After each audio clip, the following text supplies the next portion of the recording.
When you heading back up to the cabin there, Jeff? I think Friday. We had to come down here for doctor's appointments and pill prescription renewal, and whatnot. Yeah, we're going back up probably Friday. Saturday for sure, I believe, but Friday. Yeah, I hope so. Yeah, my app is showing Red River at 52 degrees right now. What was Jeff's acronym for his call sign? I didn't catch that a while ago. He goes by Uncle Jeff's Junk. Okay.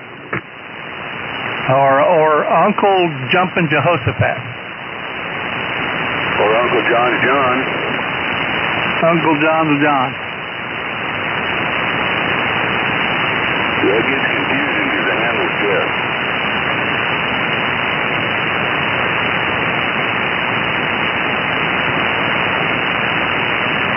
Well, this is K5 KFC Kentucky Fried Chicken on the 20. KG5 CFG. W5JG. On the 9. And 5CW. K5 TUE. 0 BFU, Kansas.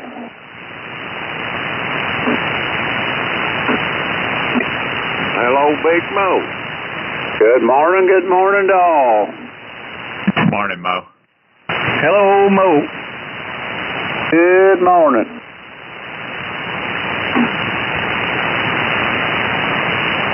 Band sounds pretty good here. Beep. Yeah, it's good this morning. If y'all hear my cat meowing in the background, and you might, I was out spraying the weeds this morning with, glyphosate and some other chemicals, 2,4-D, and I don't want to let her out, but of course she wants out. So if you hear meowing in the background, she is in prison for the day. So you're not torturing a cat or anything? Not torturing the cat, but she thinks I am because I won't let her out. There is a litter box in here, so she's got the facilities that she needs, but she doesn't know anything about weed killer. And she will go out there and chew on those weeds, or the grass anyway.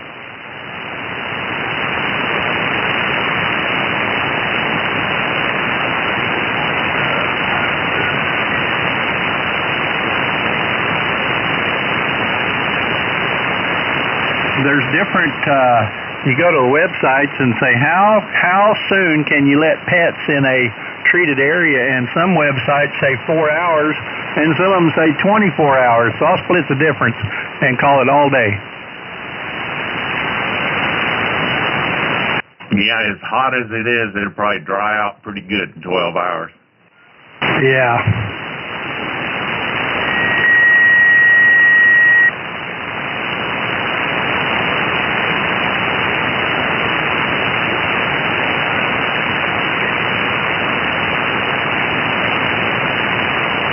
I didn't know you're supposed to kind of water your grass that you're going to weed kill before you weed kill. That opens up all the pores and they're accepting water, and then you hit them with the Roundup, and then it sucks that in too. But if you do it dry, they're all shut down. They say, hey, that's poison. It just shuts down and it don't do nothing. Hey, Mo, you going to send me a new S meter? Do what? You going to send me a new S meter? You're about 40 over 9, K5 GFH. Oh, good Gert and Murdy. Can't handle 65 watts. Well, that's what it's all about, I guess. Antenna. You know it. Good morning, everybody. Morning, Tim. Good morning. What if you only have one antenna? Well, I don't know. Then you just say antenna. Boy, that was a train wreck.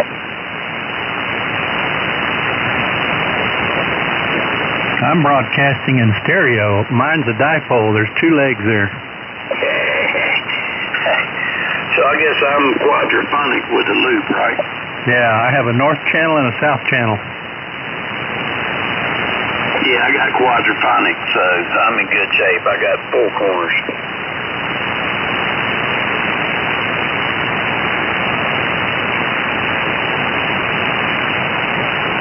Mine's up there east and west.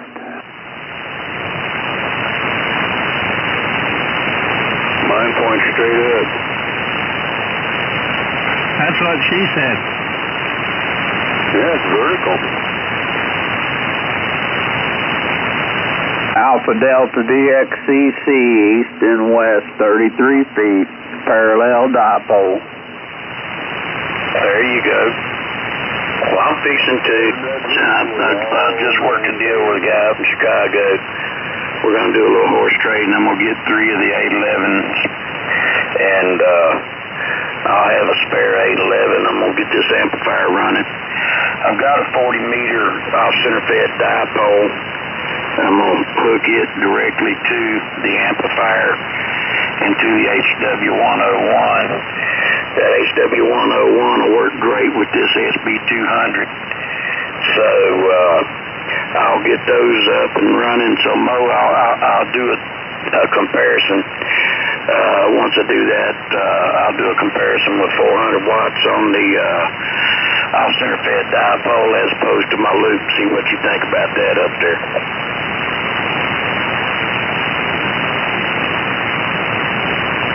Yeah, we'll see how that turns out. You sound good now.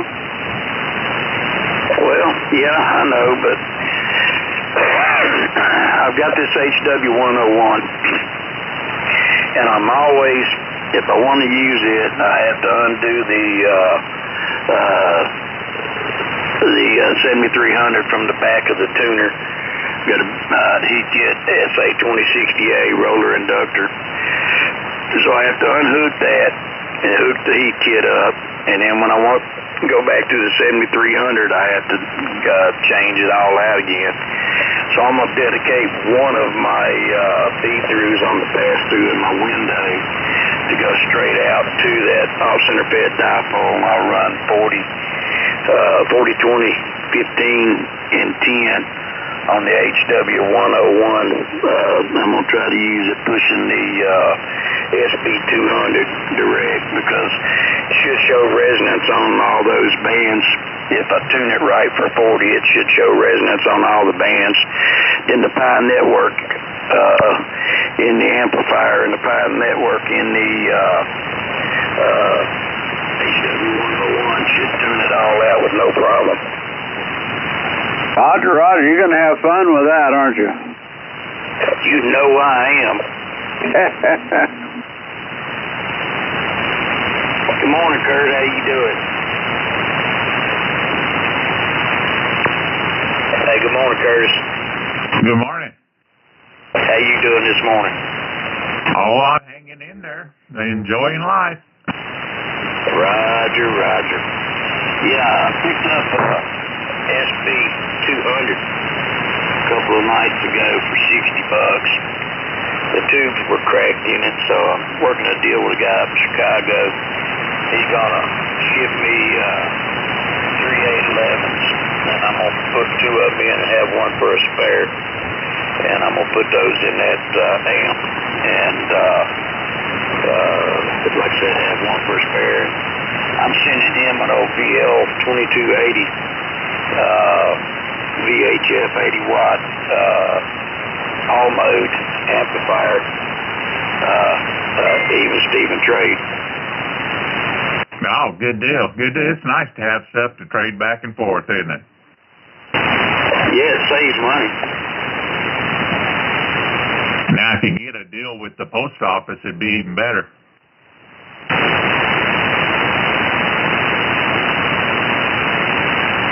Good morning, gentlemen. This is KG5, Papa Bravo, Papa Signal. Tell if I have an RF. Boy, you're off band or something. You're not coming in clear at all. Sound like you had a little RF. That's what I'm asking about, so I have RF. Okay, thank you. Yes, sir. You got some pretty good RF feeding back on you right now.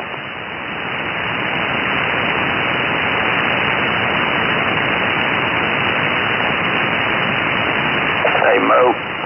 Yeah? I like write that me on Messenger. Yeah, that's pretty crazy. Yeah, it is. Oh boy, it sounds like he's got RF. See if you're on upper sideband or lower.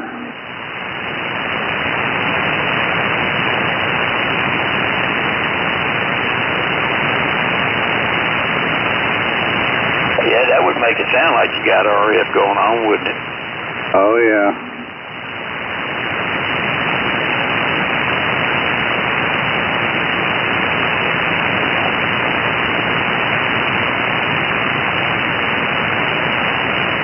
Call sign would have been nice.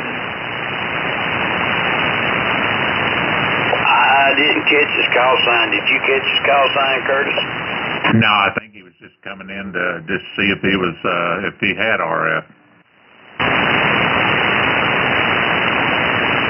Well, a good indication usually if you got RF, you'll actually hear it coming through the speaker of your radio too.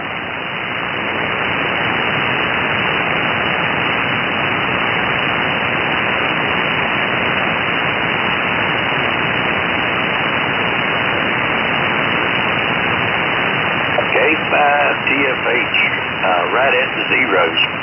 And 5CW. Okay, 0BFU, Wichita, Kansas. K5 KFC. KG5 CFG.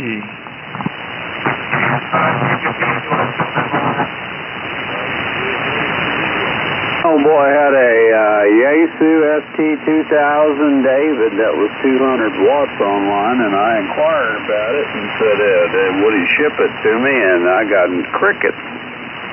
I hate to hear that, Mo. I really do. The station that was trying again, that RF sounded like it got a whole lot worse. Sorry, Bob. Oh, it's no problem, man. We don't mind helping. You may want to turn your drive down just a little bit, see if that helps.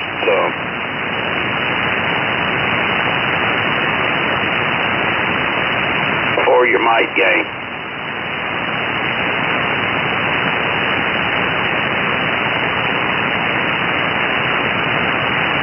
Too much mic gain will make it do that along with too much drive.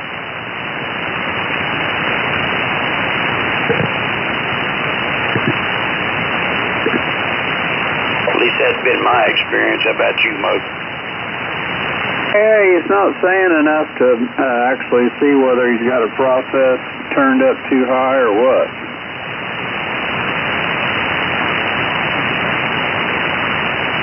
Come on back, we'll help you out here, but we need a call sign. Well, he gave it that first time, and I just didn't catch it, and I don't think, I know you heard him. Curtis, you heard him, but I didn't catch his call sign, did you? No, it was too fuzzy for me, guy.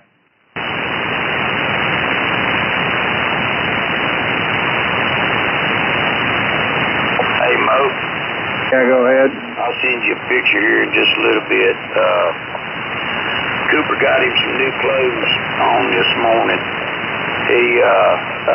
I got him a harness yesterday from Amazon, came in, and I put it on him this morning. He acted like he didn't like it for a few minutes. He was mad, but after I took him out and let him walk with it, he's kind of happy about it now. He's ready to go again. I guess he realized that harness was a whole lot better on him than that choker chain. Oh, yeah.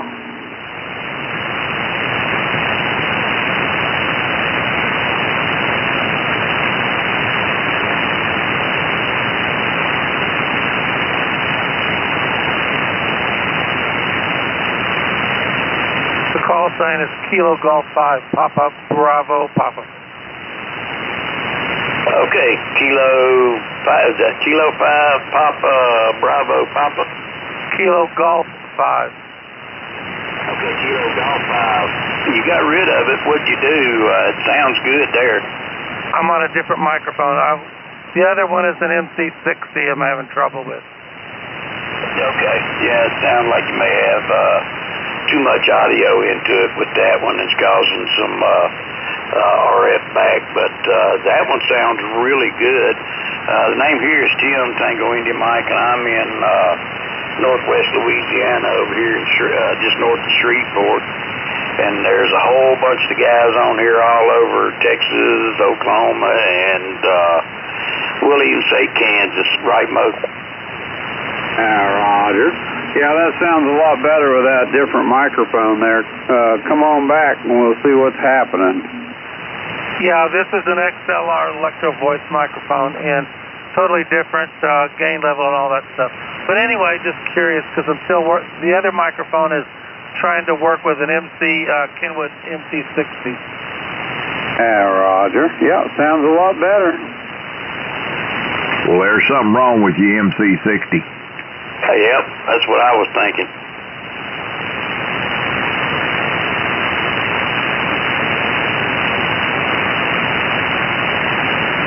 Well, it sounds good now, so I wouldn't change it if I was you. I'd take a look at that MC60 and see if you don't have a ground wire loose in it or something like that that's causing it to catch the RF like that.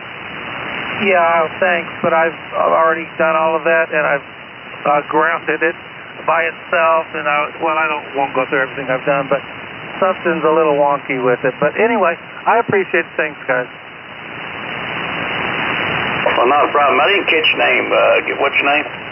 The name is Tom, Tango Oscar Mike. Okay, Tom. The name here is Tim, Tango India Mike. And there's two Curtises, Mo, a couple more of them in here. I'm just drawing a blank on the rest of them's names. Brian, Tulsa King. Yes. Oh, hey, good morning. Good morning.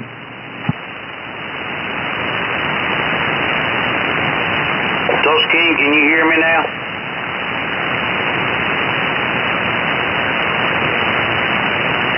Mo, I don't think Tulsa King's hearing me now. Tulsa King, your coax is running from old Tim there. He's hollering at you. Well, holler a little bit louder. Tell him I'm hollering as loud as I can right now. Tell him to turn his hearing aids on. If you're putting them in don't work, you got to turn them on too. Well, I talked to you earlier, Tim, but I just don't have the signal on you. That's all right. I'm going to change that in about 2 weeks. I'll have about 400 watts to point at you, okay? Tell him what I said, Mo. Said he's going to change all that. He's going to have about 400 whiskeys running your way. All right. Crank it up. Send a couple of shot glasses. Give me 2 weeks. I'll have it done. 2 weeks, he'll have a couple of shot glasses coming your way.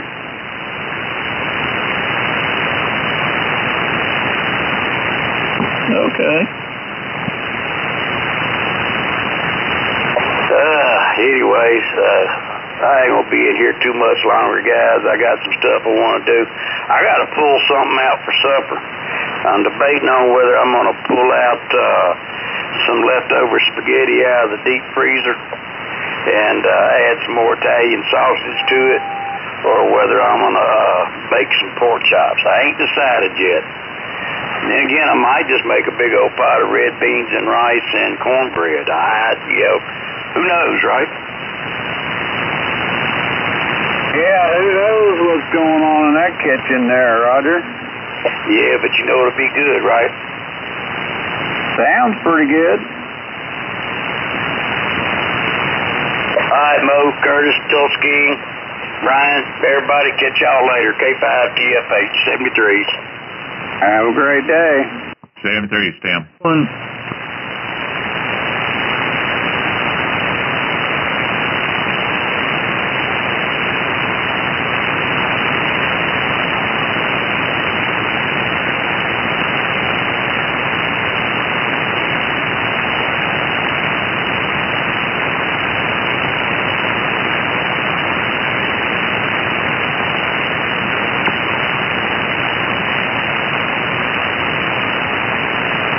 Hey, KFC. Yes, sir. How are you doing this morning? Shoot, I'm finer than frog hair. Well, you sounding loud and proud up here this morning. Yeah, everybody's sounding pretty good. I was having a hard time hearing that one gentleman there, but yeah, band's in pretty good shape this morning. Yeah, I've been up and down. I was bright-eyed and bushy-tailed early this morning.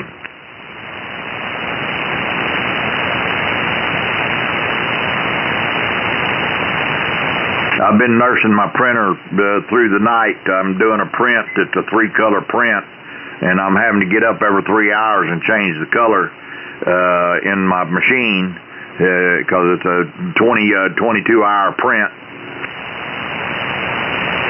Printing that deal off, pressure off. Yeah, I'm printing some slot car stuff, but it's they're bigger prints. I'm doing 6 of them at one time, and they're multicolored, and so instead of anyway, I won't go into it, but I change the colors individually as the print goes through instead of trying to have it print all 3 colors at the same time.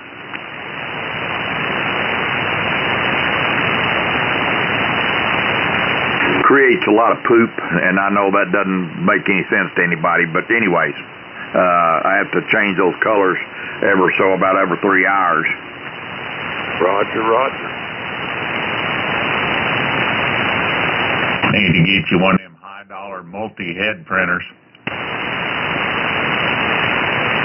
Well, it's not that. Mine has no problem, but anytime you do that, yeah, and of course, to get a 4-head printer, now you're talking about some bigger money. It's not a big deal. It's just every time you put a layer on and it changes to another color, it has to run all of that one color out of the nozzle and out of the stem and out of the AMS and poop it out, and then start your other color. Then it's got to run it through there and make sure it's doing real good color, and it prints a little square on the plate, to make sure it's good and good color before it puts it on your item that you're printing, right? So this way it doesn't have to do all that. Gotcha. Yeah, I was just watching the guy the other day. He actually had 8 heads on the thing, and all it wasted was about the size of a dime every time it changed colors, and then it would just take right off. Yeah, that's the way to go if you're going to do that a lot. And one of these days I may upgrade, but this printer I've got works plenty well for what I'm doing. I'm not going to get into big industrial or commercial printing of stuff, but this thing works just fine. And I've got the time to deal with it. If I was doing commercial stuff and was trying to print thousands of things, or for sale, which I'm selling these things I'm building, but anyways, it is what it is. Oh yeah. No, I was just commenting that I saw one the other day, and I thought, well, that's kind of neat. Saves you a lot of waste, is what the guy was saying. Yeah, every time you change colors, that's where you get what the 3G guys call is poop. You have a poop chute on the back of your deal, and every time it changes colors, well, it spits out the color that you was printing, and then puts the new color in and spits a little bit of it out and puts it in the poop bin, and then it starts printing it. The guys with the multi-head printers are definitely there's not near the waste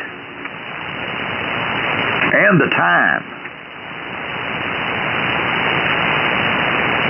The time it takes to extrude to pull because when it quits printing one color, it pulls it back onto the spool and then spits another one in down there. So the printing time is shortened way up as well.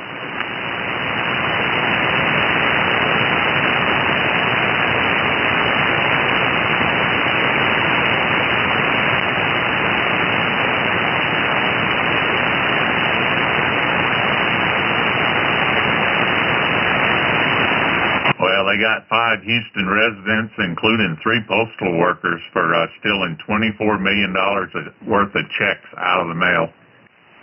Where was this at? Googly moogly. That's in Houston. That doesn't surprise me. My.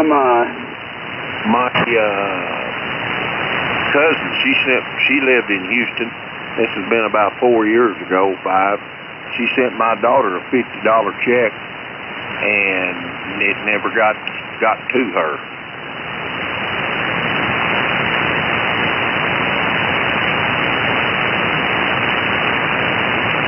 I bet they're part of the ring.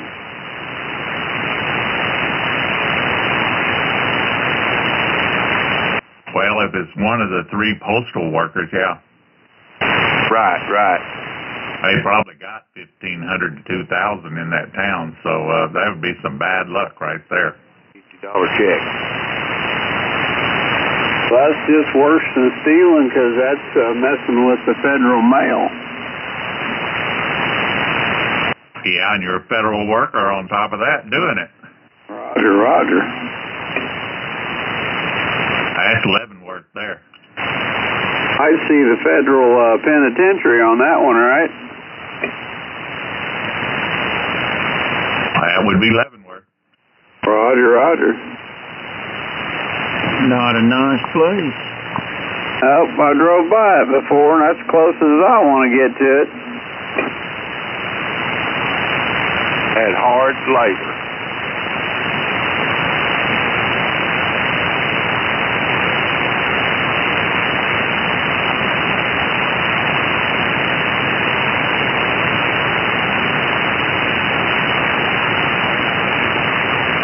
KFC, are you going to come up to the Ardmore Hammerama?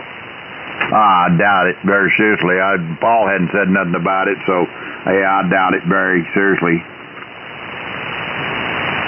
Well, I know he's coming to it.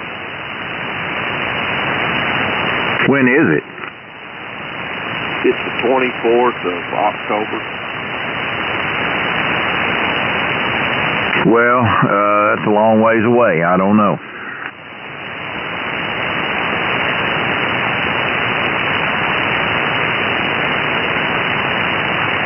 I know I'm going on a big tuna fish trip in December. That'd probably be a little cooler by then. Oh, well, it's in Mexico, so, I mean, it won't be cold down there. You can tune a piano, but you can't tune a fish. That tuna fish is good eating. I'll tell you what, Mo, I'm not raw fish to me ain't nothing but fish bait, but I'll tell you, I'm not a sushi guy, you know. But watching them deckhands, I've been out there a couple of times now at this place where I'm talking about, anyways. And those deckhands will get those tunas up there, you know, and they'll fillet them right there on the boat and lay them out. It looks like a brisket laid out on the deal, and it looks good. And for a guy that don't like raw meat, I nearly wanted to try it. And they'll lay it out there on that deck, and you know, get all you want. Roger, yeah, I'm not a sushi guy either, but that tuna's really good. It looks good too, the way they play it out and lay it out. You know, and how fresh can it get? You just caught it. They cut it out there and flay it out on that deck, on that cutting board there, and they got their little soy sauce, and you know, them deckhands just eat it up. Of course, anybody can have it, but deckhands really love it. Grand Lake used to have a restaurant on a pier, kind of like you walked out there, and they had a restaurant out in the water. And they'd have tuna out there. They smoked tuna, and this dude was long, man. And they'd set it on ice up there, and oh man, it was good stuff. Well, I want you to really think about that Ardmore ham fest, Mark. Think about it. Put it on the calendar think about it real hard and heavy. Well, you gonna go? Yes, sir. All righty then. Ardmore what, Texas? Oklahoma. Oklahoma. How far is that from Moore, Oklahoma? It's south of Moore, Oklahoma. It's down about 30 miles from the Red River. Roger. Yeah, it's just right across the border from Texas there. I've drove through Ardmore many a time going to Norman. We used to race there in Norman, Oklahoma. How's that, a big ham fest? For Oklahoma it is.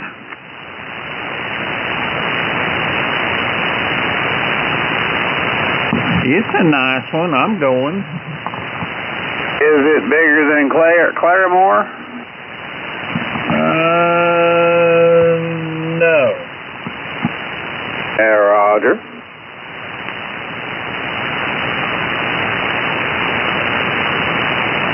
See, Belton's coming up in October as well, too. Well, Paul says he's coming up now. I don't know. That's what he said, Mark. Well, if he said he was, he probably does. He goes to it every year, so. You got people throwing antennas up all over town when that thing's open? I might make it to Belton this year. I've been thinking about it.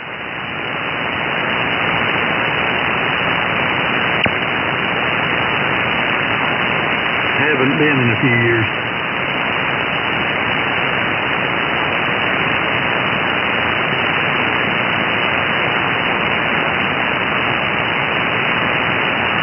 Well, I think from what everybody tells me, Belton's the biggest ham fest in Texas.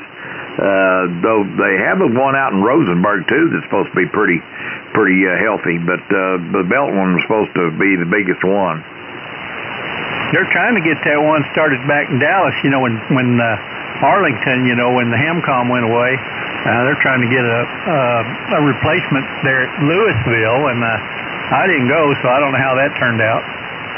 Yeah, you'd think a big city like Dallas-Fort Worth could have a huge ham fest, but they got one over, they have one there in Springtown, and me and Paul's been to it a couple of times, and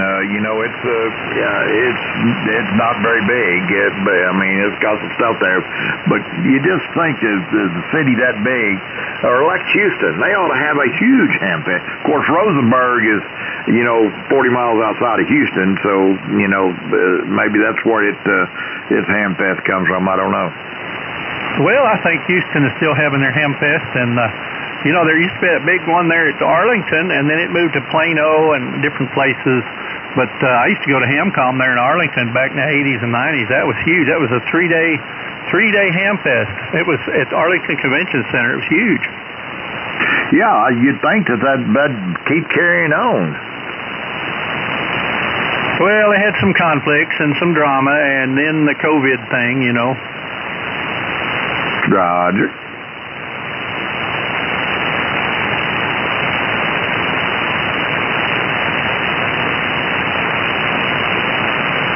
And they still do Cowtown, the Ham Fest, in January. I think it's January.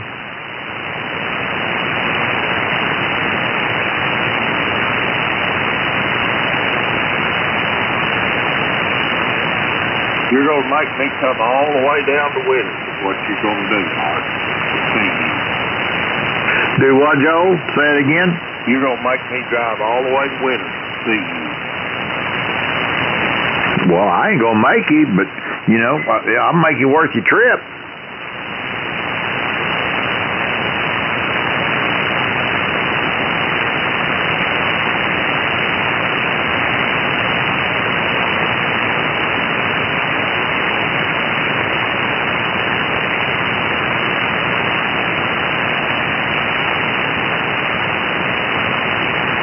Come over to Holiday and watch him race the other day. Yeah, I think we're going to be there the 12th, Curtis. Oh, you coming back September 12th? Yep, they're having another one of those big races there. Okay, well, I'll stop by and say hi. Hell, it's just down the road from me. Where is Holiday from Wichita Falls? Oh, about 8 miles to the west of me. Yeah, we were, a couple of us were talking about that last night, about going to Holiday, planning and going there, you know, and so I'm pretty sure we're going to be there.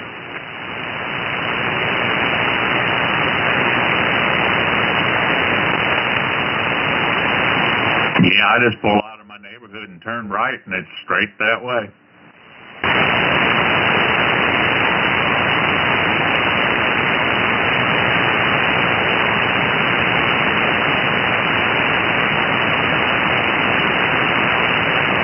I got several new cars. I got some pretty cars now.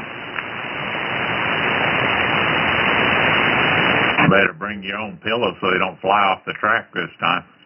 Yeah, no kidding.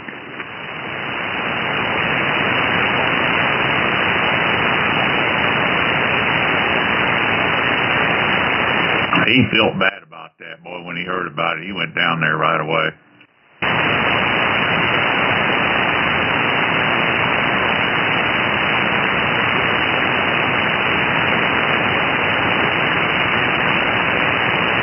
Holiday's down there on 82, ain't it?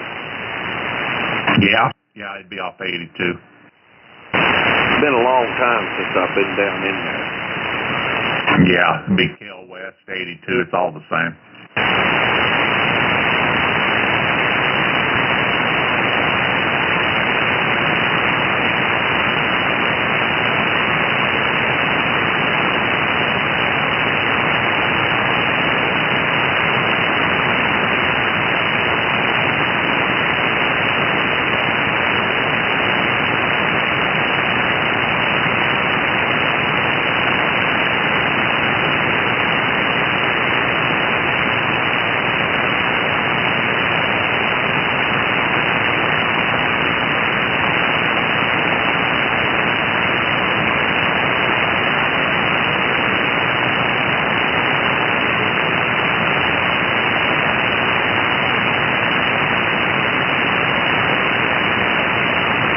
I'll be back. Okay, Joe. Yeah, I watched a trash truck drive by yesterday, and he smacked a couple of my limbs on my live oaks that are hanging over the street. So I thought, well, I better get out there and trim them before they come after me. So that's the first thing I did this morning. So the city will come after you for them not trimming the trees around the streets? It's my tree, so I'm responsible if it's hanging low over the street. But we want kind of a canopy from side to side, because it's called Shady Lane. So we try to keep a canopy, up and down the road, but we keep it high enough where it doesn't hit the truck. Yeah, I just didn't know if the city's supposed to maintain, the trees hanging over the street. That's like, in Abilene, if your tree is overhanging, the city will come out there and, or contract somebody to do it. Most time the city will come clean, so it won't hit the trucks. Gotcha. Yeah. If it's our trees, we got to do it. If it's on a city road, then they'll do it.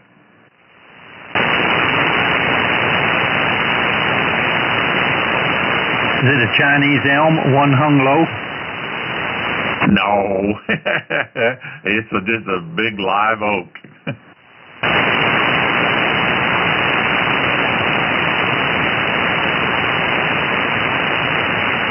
They were downtown here in Tulia. There was a truck that backed into a power line by the bank and pulled that whole line out of the bank, that big power line, the big 240 volt coming in, and also the internet, pulled all that down. I don't know how, and they kept that bank open for a day or two. I don't know how they did that. I guess they had a generator or something, but I don't know how a bank operates without internet. Oh, that'd be kind of good. I'd like to see that myself.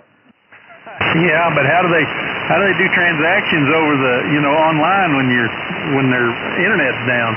I don't know. I think they got something temporary in there for a day or two.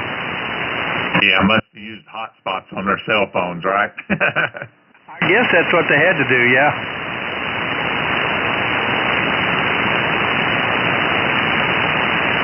Yeah, we've got a pole down here across from United that a truck will turn and hit it, and they'll crack that pole in half at least once a year. And it's the main pole going to the hospital down the road, so it knocks out the power to the hospital, and boy, they get on it real quick. So, you know, this line was hanging low, but it was just high enough over the alley to not be hit. But I guess this guy went a little around something. I don't know if he was maneuvering or what. I didn't see it, but he hit the part of the line that was hanging too low. So that's where I got the Chinese reference. One hung low.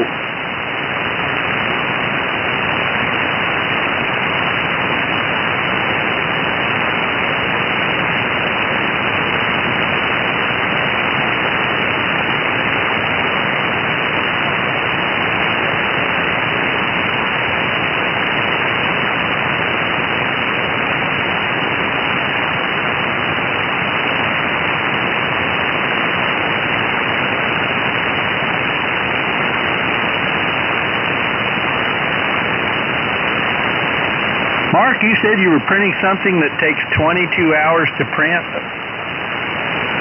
Yeah, I'm printing 6 of them at one time, but that's not that sounds like a long time. That's not a big print. They're prints. Of course, I'm in the print community now, so there are prints that take 60 and 70 hours to print. What are the, I don't know, I'm asking the question, what are the chances that a print like that can fail? Let's say that software goes wacky or whatever, the nozzle messes up. If a print fails partway in, can you repair it, or is it just gone? Nope.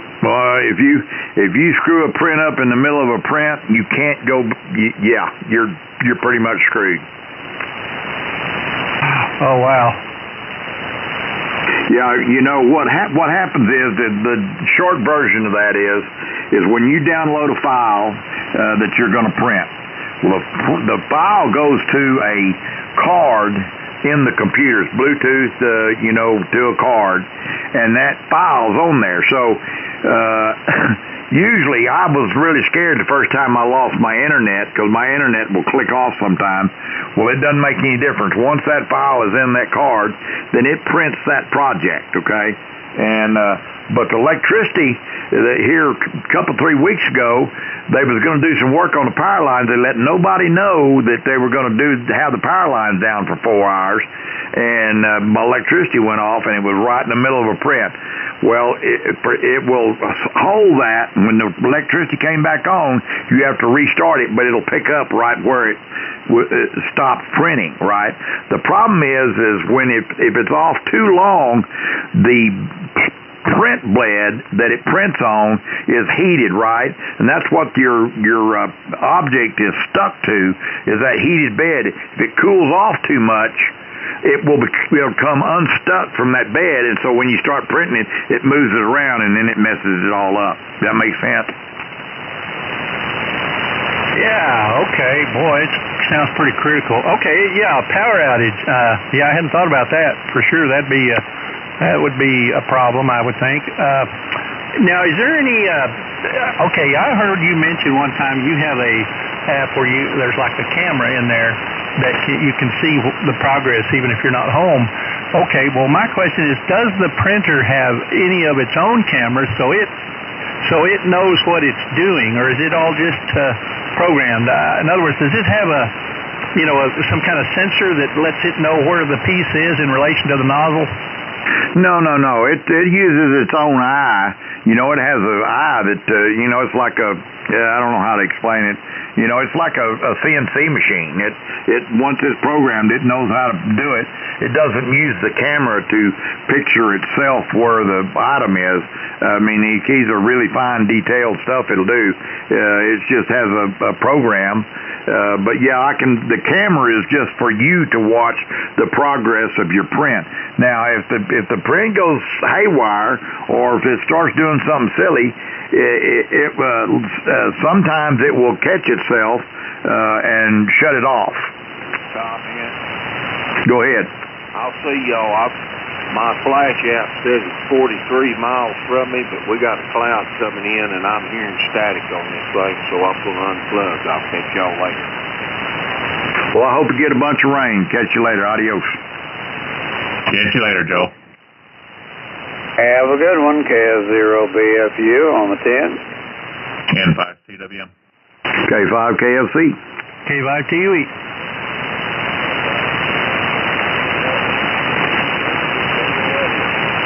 There you go. I don't know if you heard that, Mark. Jeff's over there. He said he's reading about 3D printing underwater. Well, 3D printing is new to me, but it's not nothing new by no means. It's been around for a long time. It's just getting more commercialized.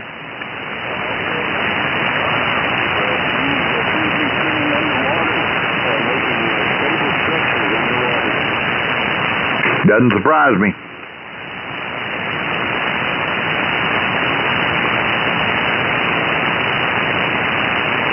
Jeff, you might want to ramp up your search for a mid-priced amplifier. I've always been able to hear you, but we've got some new guys online that may have trouble hearing you.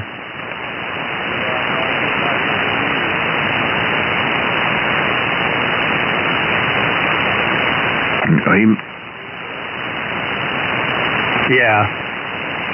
Well, you're coming in a little better now, Jeff. I couldn't hear you earlier this morning. I knew you was in there, but I guess the band's moving around a little bit. I can actually hear you now.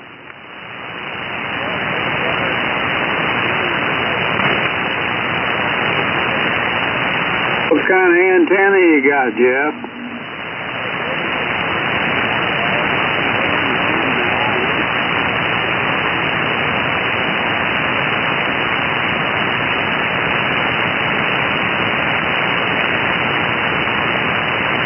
They all work, but they work good.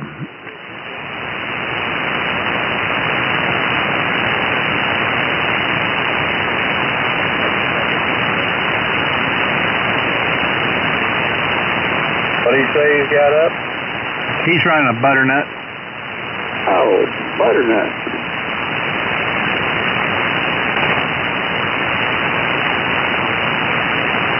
How high is his butternut?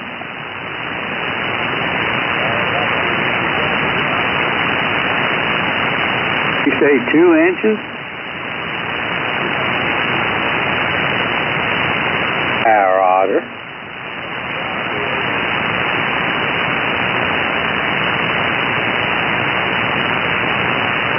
Where are you located at?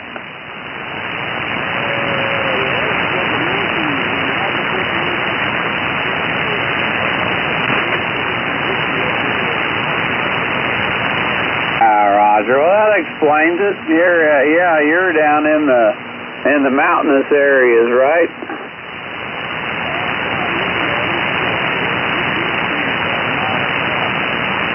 Yeah, Roger. Well, that explains a lot of it. You're down there in the valley. I'm with you.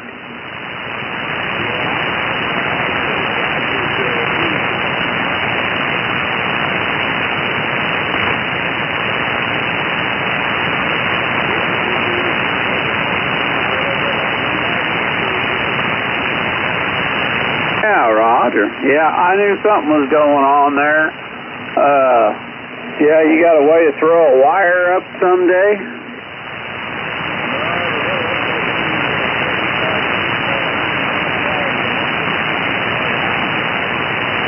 Yeah, Roger. Yeah, go for an L configuration or something like that, and it'll probably just scream out of there.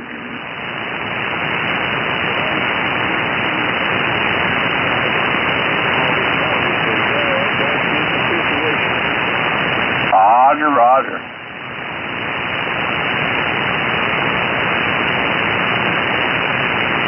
Got room for an Alpha Delta DX PC or a parallel fan dipole kind of like thing?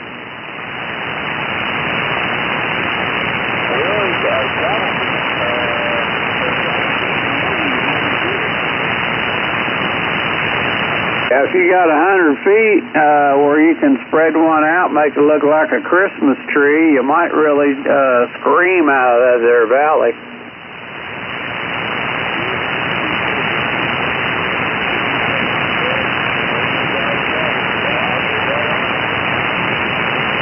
Yeah, roger.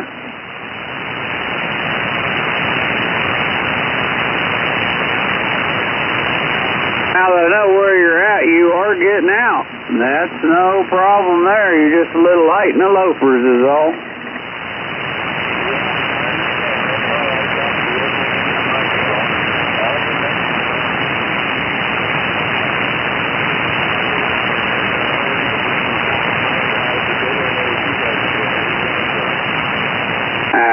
Roger. So where do you think they're hearing you on their appliances and TVs and stuff? Is that what you're thinking?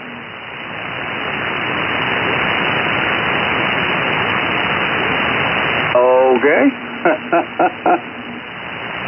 Now, I hear Jeff just fine, but I'm 300 miles closer. Roger.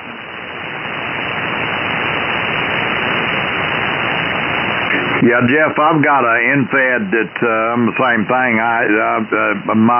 My tower's in the middle of my lot, and I can only go 90 feet each direction, but it's 90 feet and then makes an elbow and makes a left-hand turn, and it still works really good. So 130-foot end-fed, you know, and you don't have to have them really high. You know, I think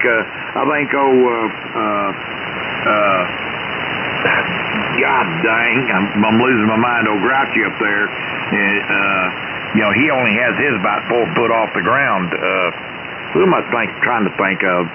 Lee? You thinking of Lee?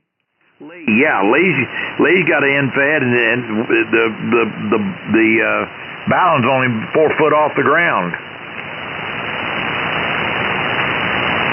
and he's always loud.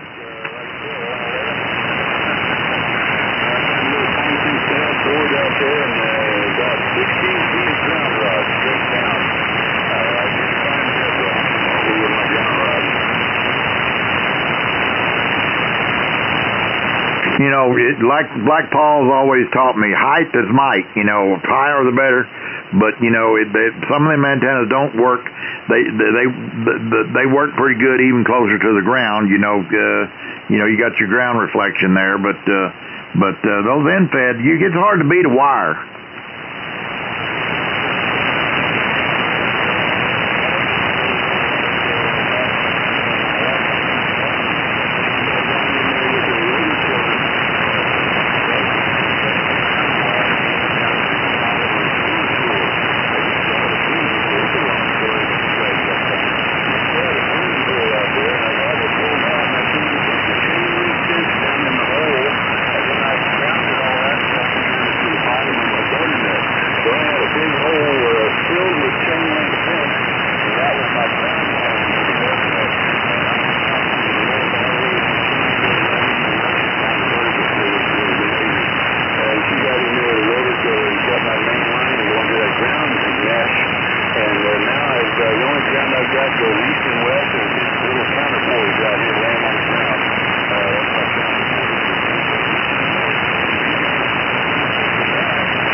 Jeff, what would it take to reconnect that back? Is that something you could dig down and reconnect the chain link ground field? Yeah, I use a grounding strap, you know, the shield off of RG8, if you will.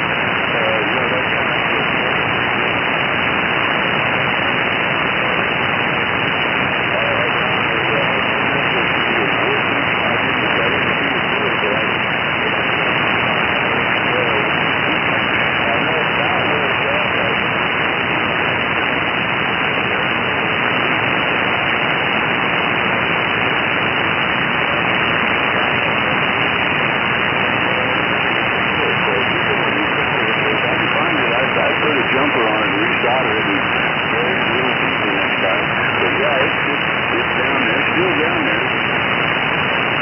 No, okay.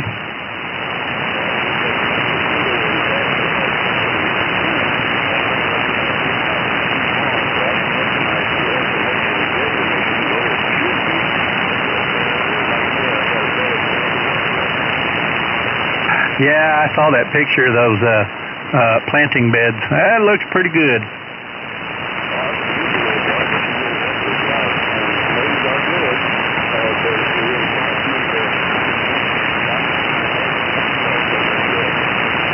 That's okay.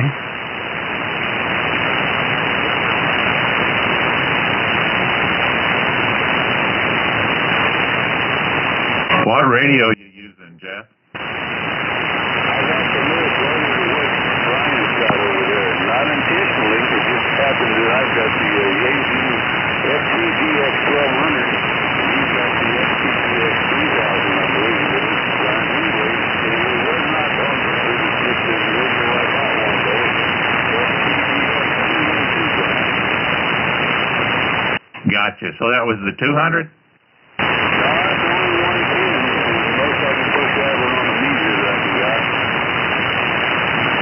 Gotcha. I just didn't hear the FDX what? FTGX 1200. Okay.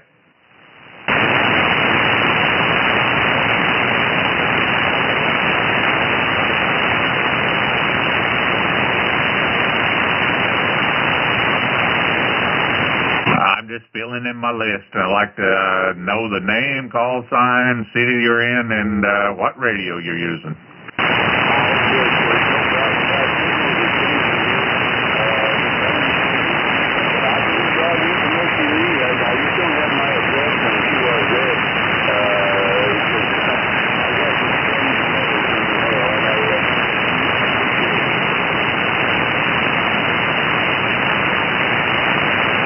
Gotcha. Is your email on QRZ good?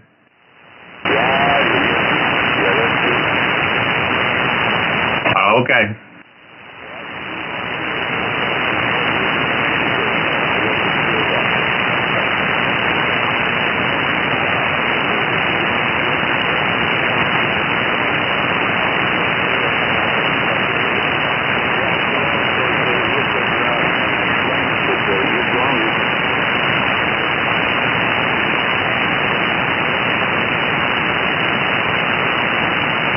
That's his, that's his mailing address. I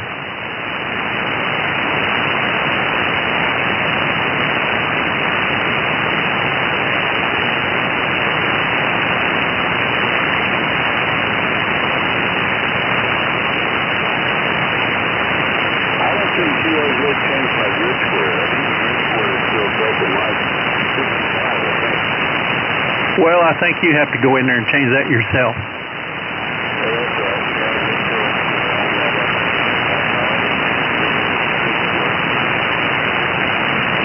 Well, I think you need to change it on the QRZ page if you want to change it.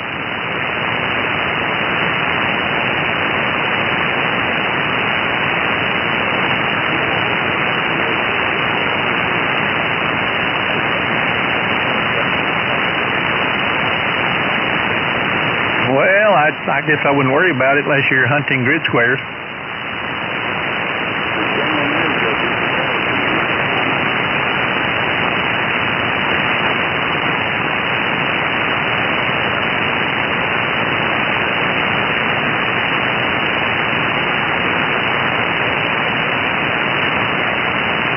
You know, Mike down there in El Paso, he kept telling Jeff, Sailboat Jeff, the other Jeff, Sailboat Jeff there in Elephant Butte, that because, Jeff spent 17 years on a sailboat, so he was traveling around the world, and from the FCC's point of view, they just need a mailing address, a permanent, or a current mailing address. And so he had a mail drop there in Houston, so he could dock in the bay and go get his mail once a year, whatever. So anyway, when he finally settled down in Elephant Butte, that Mike and El Paso kept saying, "You need to change that because you're not in Houston, you're in Elephant Butte." And so FCC doesn't require that address to be where you're physically located, and of course QRZ pulls that data from the FCC. So a lot of folks think that has to be correct, and it does not. It just has to be a correct mailing address, and it was correct.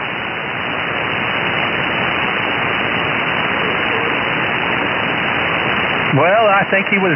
Well, I think he was calling them, and they were forwarding the mail to Philippines or Thailand or South America, wherever he was at.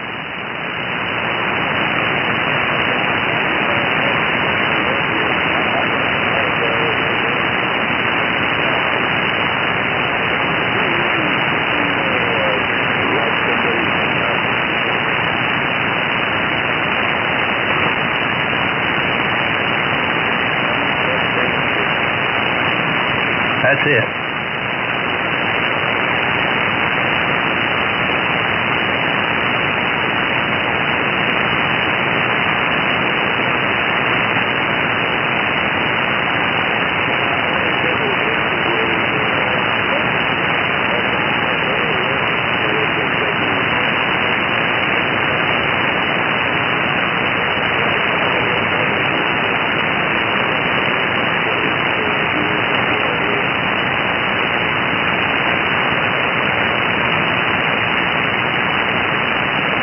Well, all those years I spent out of town driving truck, I had my mailing address as a P.O. box for the same reason. Nobody needed to know, that I was out listening to me on the radio. They could know a criminal listening on a scanner or something could know that, hey, he's over in Gallup. He's not home. I'm going to go break into his house, or tell my brother who's going to break into his house, or whatever. I mean, you just have to be careful what you share.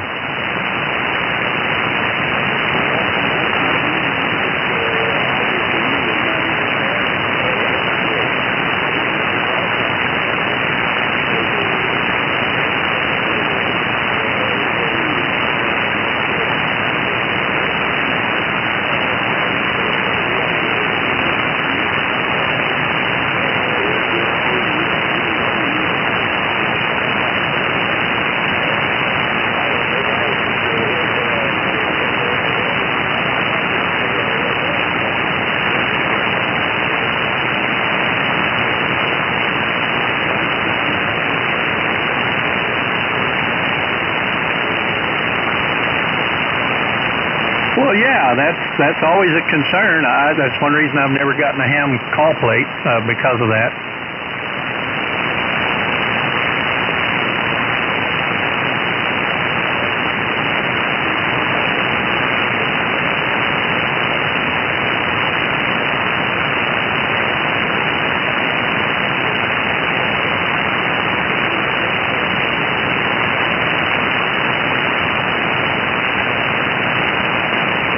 Which reminds me, I need to send the QSL card to that guy in Hawaii.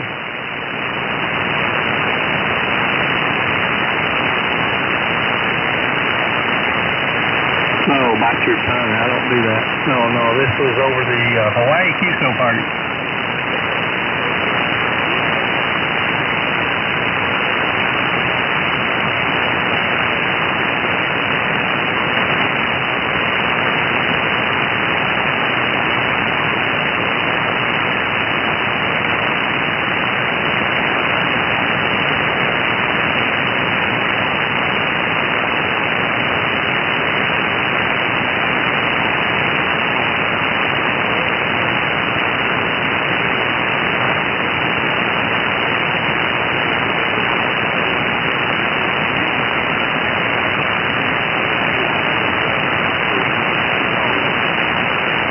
Going to the Alamogordo Ham Fest?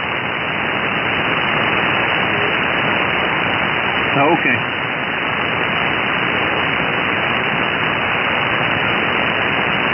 I hear you.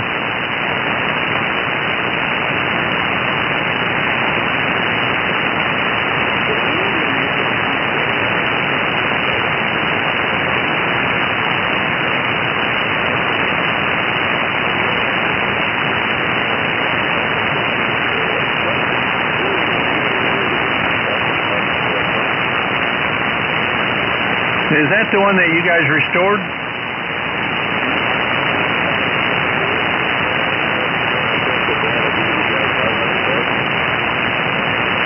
Oh, okay. Did I miss the ID time? K5TUE. And 5CWM. K5KFC. Well, somebody else take it. Let me pass it around like a hot potato. Somebody else grab it. K5TUE.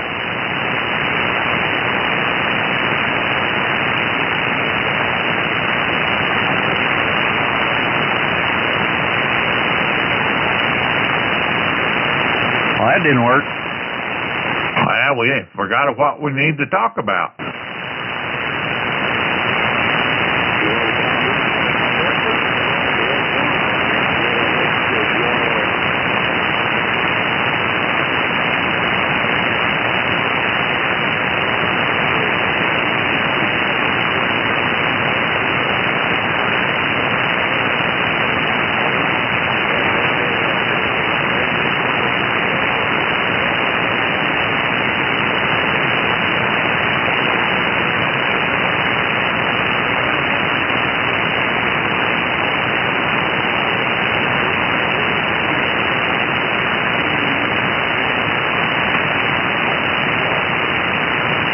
Okay, Jeff, see you later. Say hi to Paula, K5TUE.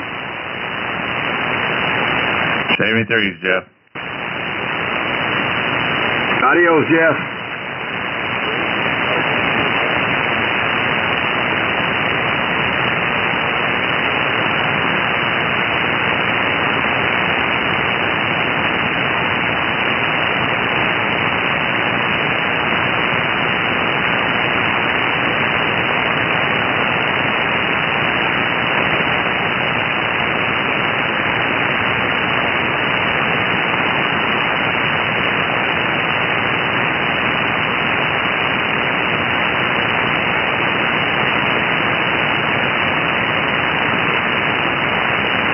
Yeah, Mark, looks like them things are growing roots.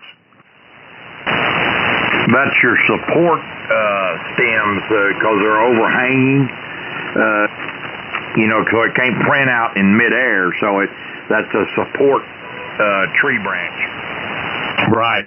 Yeah, I was just joking with you. The things grow overnight. That's what it looks like. Yeah, see, it'll as it once you finish your print, then those will just they I don't know how they do it, but it's got a thin layer in between there, and they just snap those tree branches just snap off. Yeah, that's cool. Those are all hollow too, right? Yeah. Good deal. That way they don't use up very much of your material. Yeah, the support. See, they actually make another filament that's called support filament. That's a different filament that you use, or you can just support it with the filament that you're printing with. The support filament really is that's what it's designed for. And on big prints, you want to use that support filament, not because it's cheaper, it's just better. It works better and it breaks off really smooth. It doesn't stick to the deal as like this filament here does. Even though I don't know how it does, it's got that thin little separation between them. But anyways, it's just easier to do it, and it doesn't have to switch back and forth between support and the color you're printing. You know what I mean? Gotcha. Yeah, what, you printing those control holders? Yeah.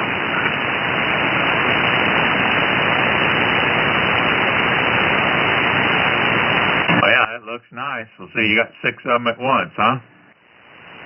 Yeah, but I can do 6 at a time, and I've got to do prep. I got to print 6 more because I'm already got orders. I had 2 people call me last night and ordered a couple of piece. So yeah.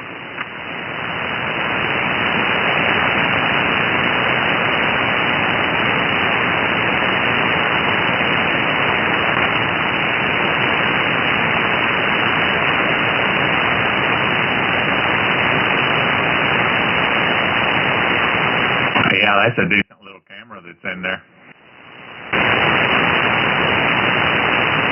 Yeah, of course, the higher dollar, like my buddy Larry always talk about, he's got an XD it's got a better camera in it. And it's not that the camera or the picture is that much better. The motion is way better. This one is kind of jerky, when video, where the XDs is like smooth, as like your camera. Gotcha. Yeah, just you get what you pay for, right? Well, they just can't put it just doesn't have the picture quality is good. It's just not smooth. It's not a smooth video, like it doesn't have image stabilization. Yeah, I understand.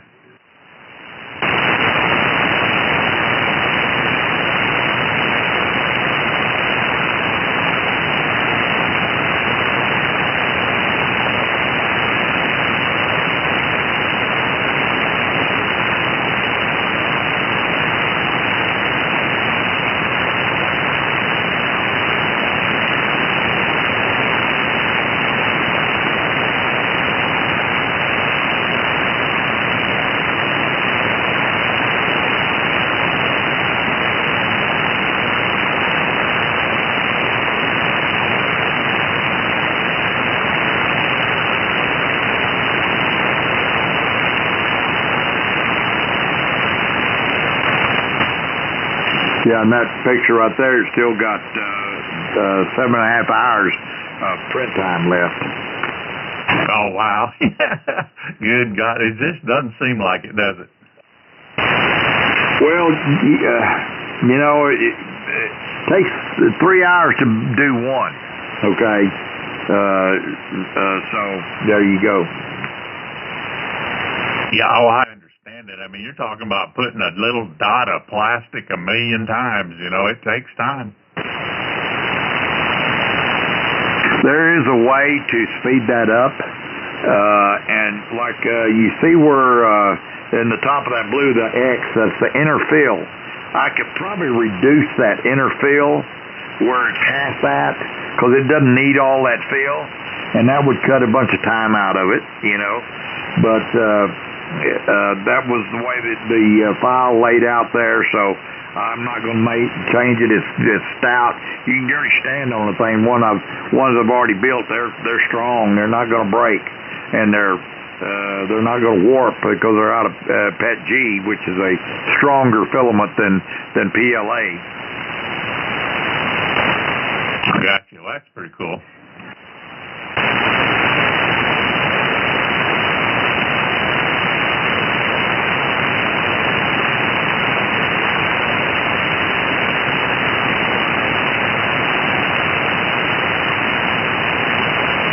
It won't be long. You'll be able to just turn ChatGPT on and say, I want you to print this. First show me a picture of it, and then I want you to print it. Well, I'm waiting for my buddy to get a scanner, CAD scanner. Oh, yeah. That's wonderful. Those are neat.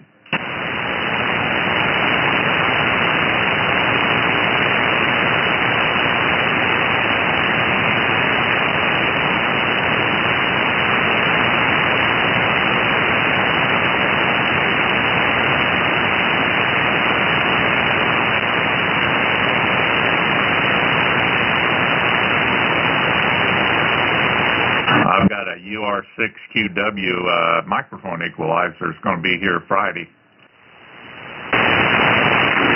Well, I wished I knew you was looking for an equalizer, because dadgum, I just posted one the other day on QRZ. Gotcha. Yeah, this one's specially made for the 7610 and 7760 area. Oh, okay.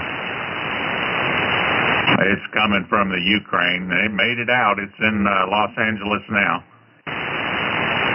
Yeah, that's where this one comes from too. It's a 8-band, UR6QW, 8-band equalizer, blah blah blah, and it's it's actually the bad thing is, or the good thing is, it's actually an has ICOM connection on it. Yeah, got the 8-pin on there. I understand. Yeah, this one's got the the regular mic plug on the back, and then it's got the 8-pin on the front, so you can use whichever kind of mic you want. Yeah, this one just goes in between the you know, your microphone. It plugs into your radio, and then the microphone plugs into it. Yeah, I'll send you a picture.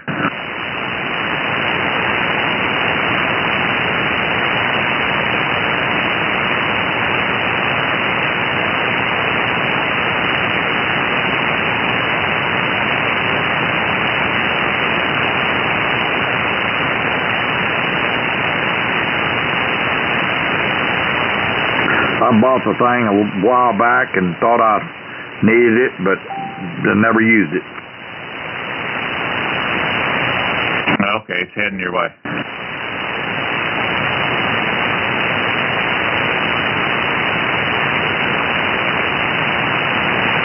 This is a 6th edition. This is what it's a V6 version 6 model. They just came out with them.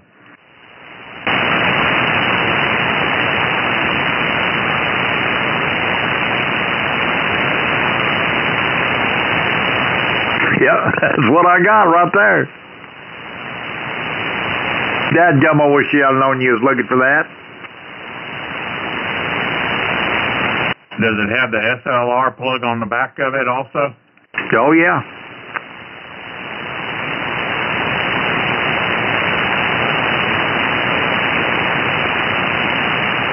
Yeah, this one fits 7300, 7610, 7600, and the 7700 and the 7851.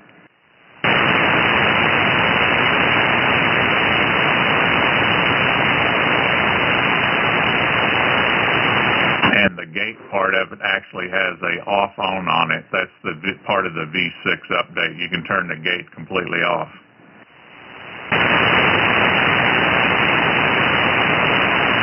How much was the tariff on that thing from Ukraine? It's going to be about $25.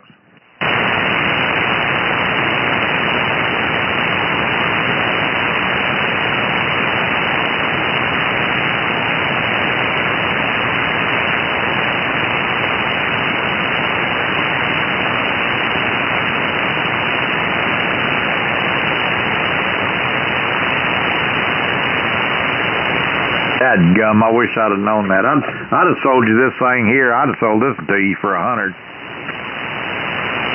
Gotcha. Yeah, if it's got that SLR, plug in the back and then the whole bit, and I don't know what version you got, if it's the V6 or whichever one, but I can turn that gate down to minimum. It doesn't have to be, off on, but they changed a few things on them over the years.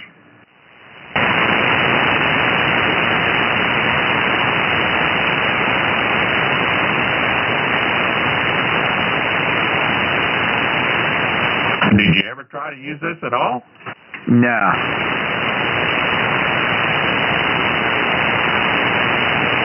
It'll be good with this dynamic microphone. That way I can turn my mic gain down on the radio and use that instead, because I've got the mic gain up pretty damn high on my radio in order to use this dynamic microphone.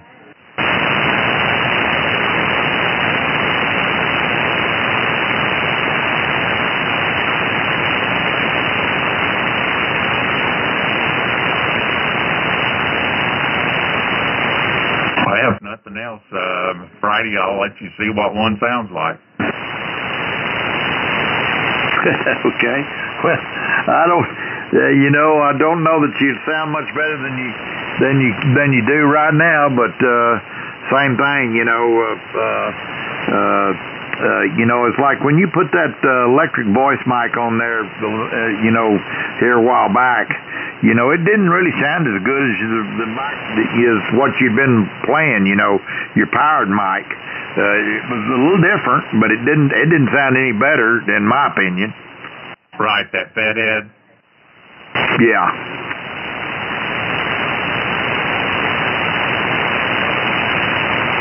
Of course, anytime you get used to somebody's voice and what they sound like, anytime you change that, well, normally it's, well, you don't sound right, well, because you get used to hearing it a certain way. Not that it's worse, it's just you don't sound the same, right? Oh, I understand. I understand that entirely. No, I'm just boosting this mic up a little bit to where the radio don't have to be boosted up so much to make up for a dynamic microphone instead of an Crete, as they call it, microphone. Roger. Yeah, I don't know how he could improve that myself. Well, you don't know everything, do you? Hope I sure don't.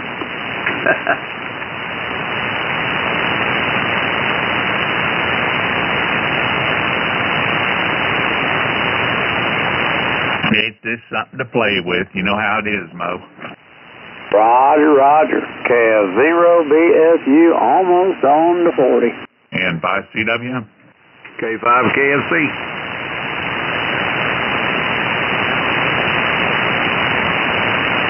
Yeah, I was a constant improvement engineer all my life, so if there's a way of improving something, I'm on top of it. Yeah, Roger, I've never heard of that, constant improvement engineer. Is that an actual title? You bet. Oh, really? That's cool. And the reason I never used this thing, Curtis, is because, like I said, it's for an ICOM. And, I had that 756 Pro 2 that I sold Pat. I never used it, right? So I never got a chance to play with it. Gotcha. Yeah, I understand that. I mean, I bought it, and that's the way it came, and I just never did play with it. So there you go.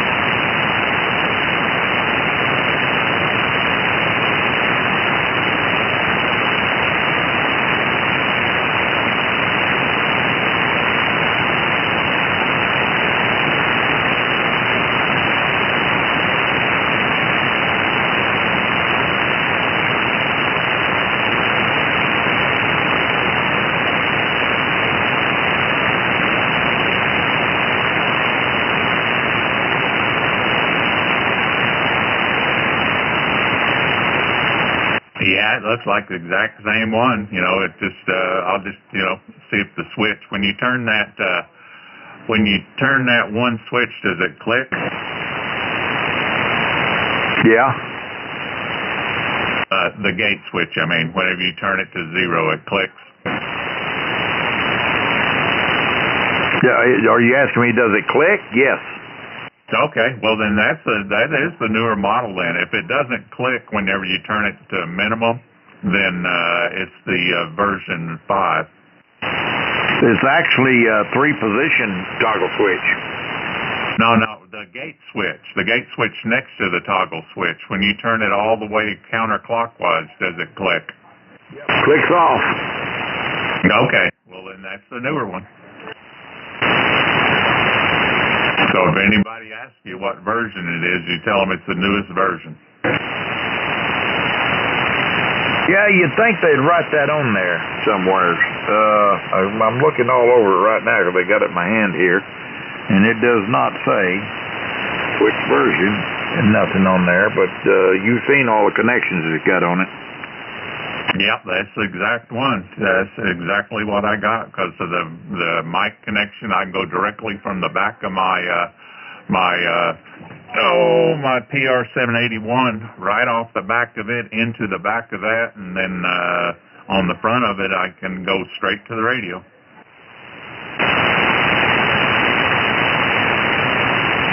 Put a tag on there that says LG, latest and greatest. There you go. I think Mo needs this thing. Yeah, it's got echo on it, Mo. It can collect dust on your end just like it can over here. Well, to be totally honest with you, Curtis, it's the reason I bought it, because it had echo on it. And I didn't really want some echo, but I wanted to give it a little background. I wanted to make it sound like you're in a big room, you know what I mean? That's right. I know exactly what you're talking about. It's kind of like Bug. He's got a big table underneath him, and when he talks, it echoes off that table and then goes into his microphone.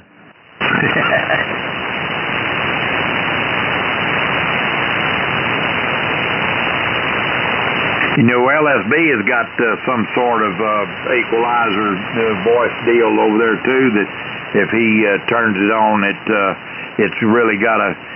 You know, of course, we've all told him to leave his audio alone. It's perfect, but he was playing with it one day, and it sounded you know, a little different, really deep. Gotcha. Well, Jonathan uses a combination of these equalizers and echo boxes himself, compressor box.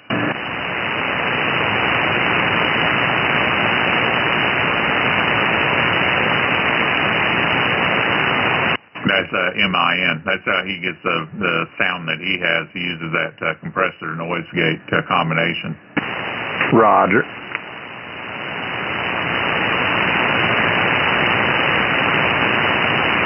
Of course, he gets some of that naturally because he's in a big old metal building, you know. Remember when GBA first got on here with us, and he was in that barn out there in the back, and everything in the world would echo off the inside of that thing. Yeah, that's true.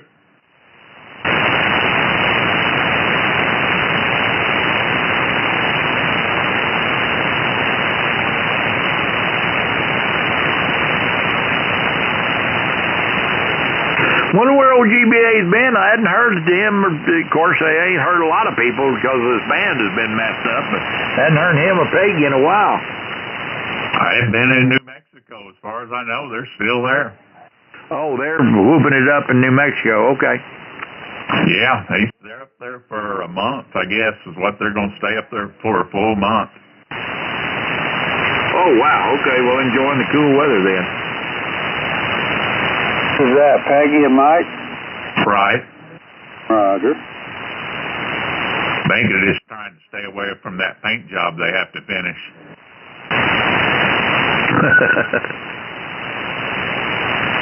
They're recharging their batteries so they can go back and knock that out and get it over with.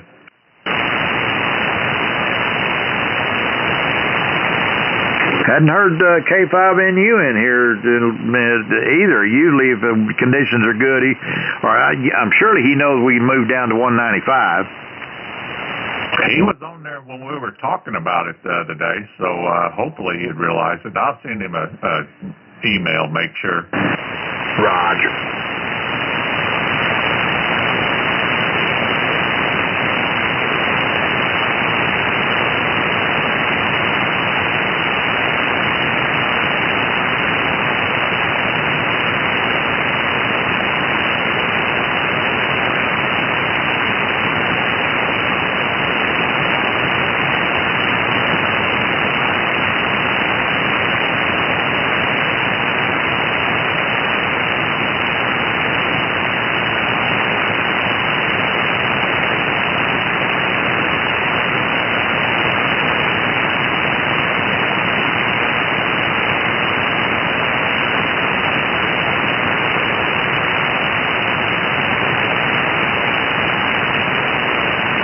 Yeah, okay. I sent him an email.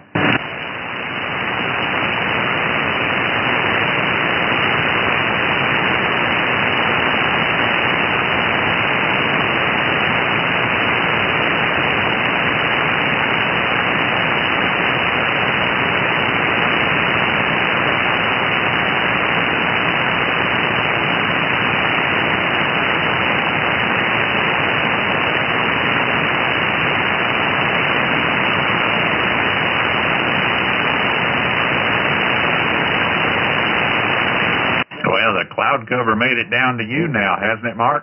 I don't know. I hadn't looked outside.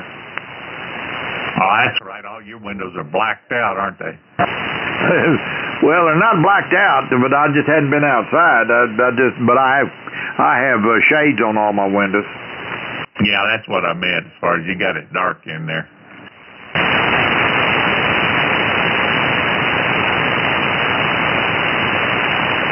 That'd be about right, because it's funny, because yesterday I said, I guess our stormy season's been over for a while, right? And so I'm going to hook all my antennas back up.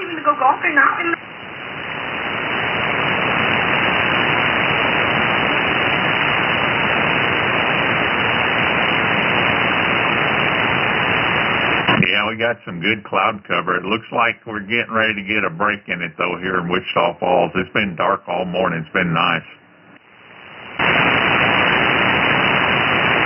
Yeah, I'm looking at the radar. We ain't got nothing around here. 104 degrees today. Nah, you're over. I mean, you got high clouds right now. I'm looking at the cloud radar, and it's showing clouds in Abilene and Winters and everything.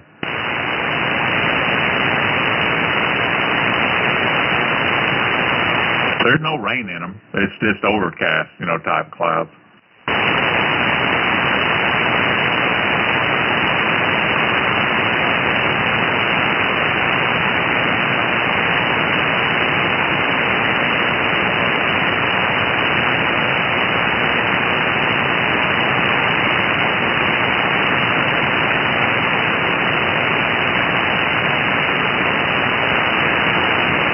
Yeah, we're still 83 degrees, and that's pretty good for us for this time of morning.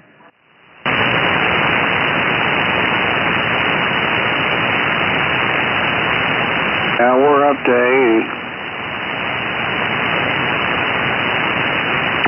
Cav 0 BFU on the 50. And 5 CWM. K5 KFC.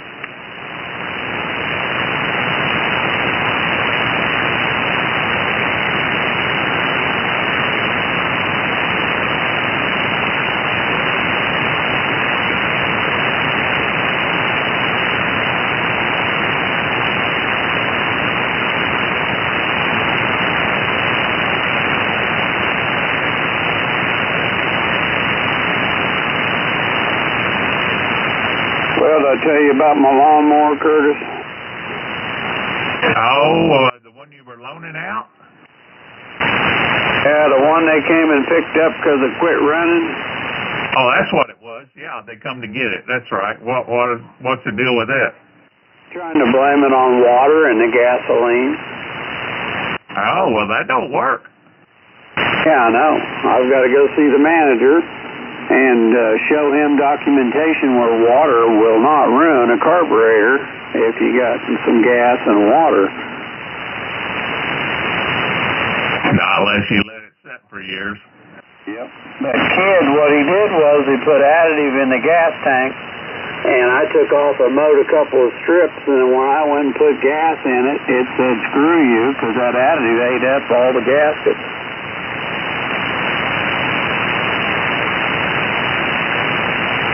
Oh, wow. So it needed a kit in the carburetor, huh?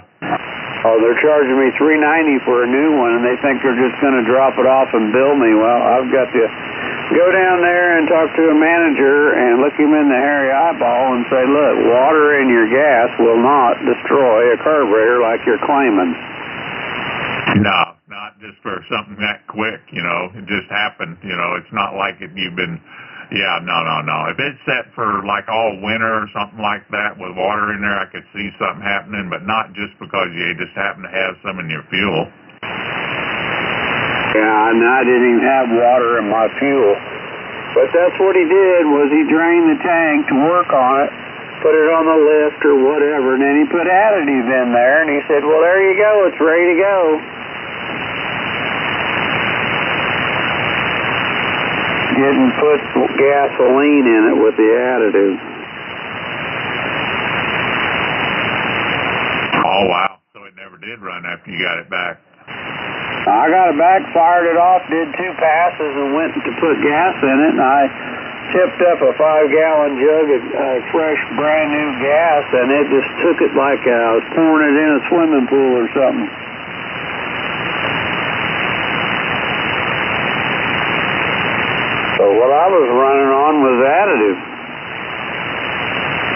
That's a damn expensive carburetor. Yeah, I'd say so. Yeah, that's that 22 horse Kawasaki.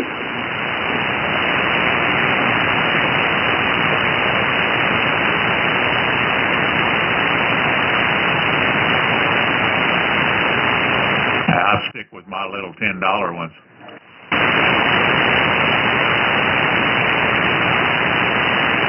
$10 what? Carburetor. What are we cutting the carburetor on? Moe's riding lawnmower. I see. Well, I bought one for my little John Deere tractor here. Oh, it's been last year. I bought it off Amazon. It was like $20. Brand new carburetor, fuel lines, fuel filter, spark plug, air filters, whole 9 yards, and it fit perfectly. Roger. And run like a top.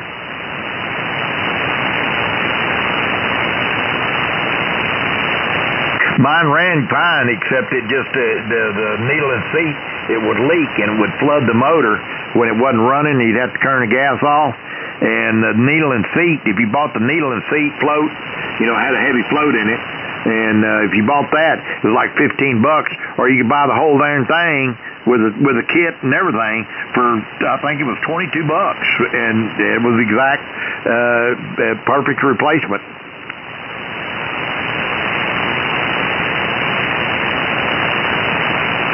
Well, I got mine from the shop with a full workover, and they put gasoline additive in the tank, and they didn't put any gasoline. So I got it off the trailer and did a couple of swipes and thought, well, I better put gas in this thing if I'm going to mow this big place. So I go over and I tip up a 5-gallon jug of gas, and it goes in there like, woo, and that whole can was empty. 33 years I've never tipped up a 5-gallon one and just disappeared in the tank.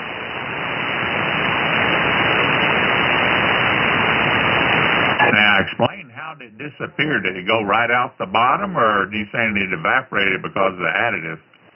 No, I just went right in the tank because they didn't have no gas in it. I was running on additive. Oh, so the tank was empty in the first place. Okay, I got you. Yeah, totally empty. I've never had a can of gas dumped in that thing and woo, gone.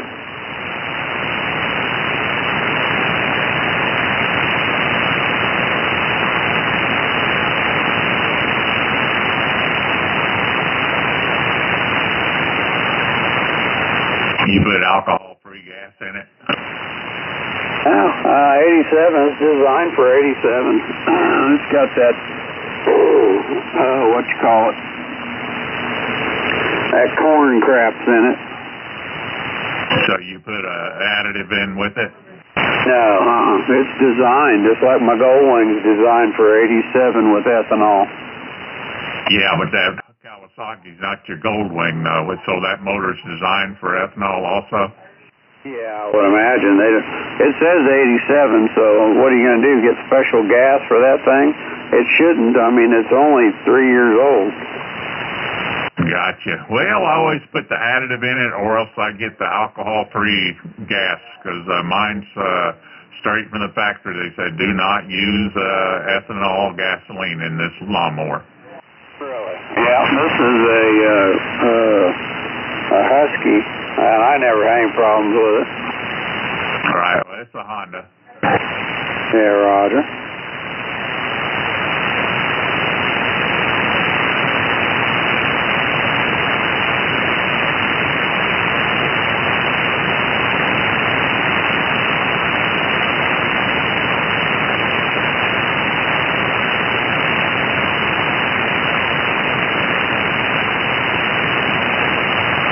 Well, guys, I'm going to get off the air for this morning. It's been fun. Hey, it's been a good band all morning. You guys have a great day, and I'll catch you at 4 o'clock here out and around. N5CWM. Roger, Roger, KF0BFU. I'm going to follow you out there, so y'all have a good one. All right, well, I guess I'll shut the door behind me. Y'all take care. We'll catch you this afternoon. Hopefully, cross your fingers, it'll be a good band like this. Adios, 73s. 73s. 73s.